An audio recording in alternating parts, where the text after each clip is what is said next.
साल माघ मास के शुक्ल पक्ष की एकादशी का व्रत 8 फरवरी को रखा जाएगा, जिसे जय एकादशी कहते हैं। इस व्रत को रखने से पिशाच योनि से मुक्ति मिलती है। इसकी कथा इस प्रकार है। विष्णु ने भगवान कृष्ण से पूछा कि भगवद, आप कृपा करके बताइए कि माघ मास के शुक्ल पक्ष की एकादशी को कौन सी एकादशी आती है, उसकी विधि क्या है, उसमें किस देवता की पूजन किया जाता है। भगवान श्री कृष्ण बोले, राजेंद्र, माघ मास के शुक्ल पक्ष में जो एकादशी आती है उसका नाम जय एकादशी है। यह सभी पापों को हरने वाली उत्तम तिथि है। इस दिन अच्छे से व्रत करने से पापों का नाश होता है और एकादशी मनुष्य को मोक्ष प्रदान करती है। इस व्रत को करने से मनुष्य को कभी प्रेत योनि में नहीं जाना होता है। इसकी कथा मैं आपको सुनाता हूँ। स्वर्ग लोक में देवराज इंद्र राज्य करते थे।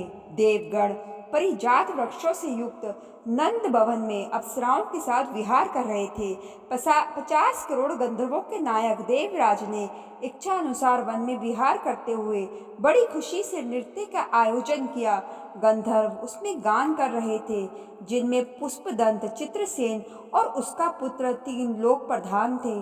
चित्रसेन की स्त्री का नाम मालिनी था। मालिनी से एक कन्या पैदा हुई थी जो पुष्पवंती के नाम से प्रसिद्ध थी। पुष्पदंत गंधर्व का एक पुत्र था जिसको लोग माल्यवान कहते थे। माल्यवान पुष्पवंती के रूप पर अत्यंत मोहित था। ये दोनों भी इंद्र के संतोषार्थ नृत्य करने के लिए आए थे। इन दोनों का गान हो रहा था। इनके साथ अप्सराएं भी थी। अनुराग के कारण ये दोनों मोह के वशीभूत हो गए। चित्त में भ्रांति आ गई, इसलिए वे शुद्ध गान ना दे सके।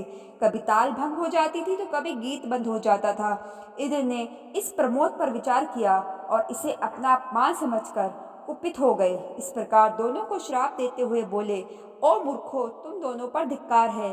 तुम लोग पतित और मेरी आज्ञा भंग करने वाले हो, इसलिए पति पत्नी के रूप में रहते हुए पिशाच हो जाओ। इंद्र के इस प्रकार श्राप देने पर दोनों के मन में बड़ा दुख हुआ।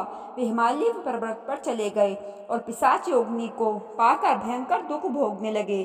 शारीरिक पातक से उत्पन्न ताप से पीड़ित होकर दोनों ही पर्वत की कंदराओं में विचरण करते थे। एक दिन पिशाच ने अपनी पत्नी पिशाचिनी से कहा, हमने कौन सा पाप किया है जिससे वह पिशाच योनि प्राप्त हो गई है।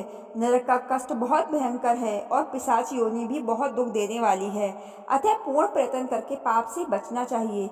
इस प्रकार चिंता के कारण वे दोनों दुख के कारण सूखते जा रहे थे। देवगणों से उन्हें माघ मास के शुक्ल पक्ष की एकादशी तिथि प्राप्त हो गई। जया नाम से विख्यात वह तिथियों से उत्तम है।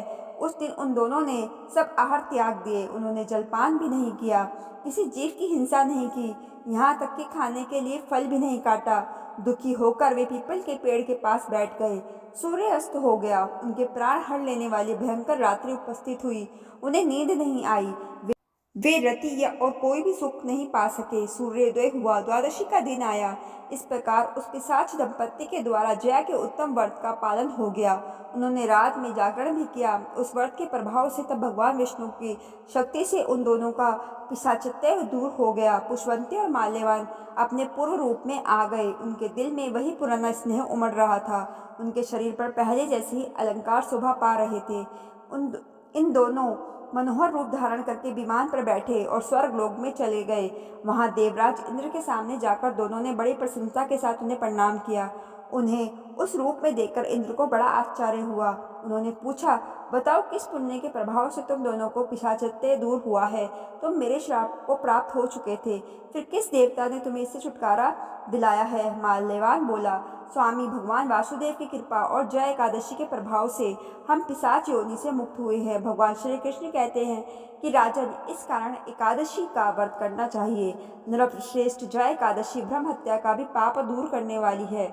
जिसने जय एकादशी का व्रत कर लिया उसने सभी प्रकार के दान दे दिए और सभी प्रकार के यज्ञों का अनुष्ठान कर लिया। इस महत्व के पढ़ने और सुनने से अग्नि दोष यज्ञ का फल मिलता है।